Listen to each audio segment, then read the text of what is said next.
Hello everyone, welcome to day 21 of a Stitch a Day 365 days crochet challenge.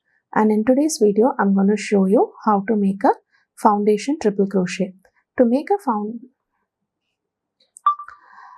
foundation triple crochet, you have to start with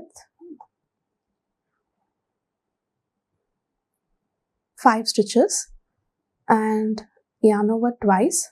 Go into the very first stitch, yarn over, pull out of the first loop, yarn over, pull out of only one loop, making the foundation chain, and yarn over, pull out of first two, yarn over, pull out of next two, yarn over, pull out of last two, like how you would make a normal triple crochet. Now go back into the chain right here that we made, yarn over twice, insert into the space here, yarn over, pull out of one. Now we are going to form the chain, yarn over, pull out of the very first loop, yarn over, pull off 2 loops, yarn over, pull out of the next 2, yarn over, pull out of the last 2. So this is how you make a foundation triple crochet.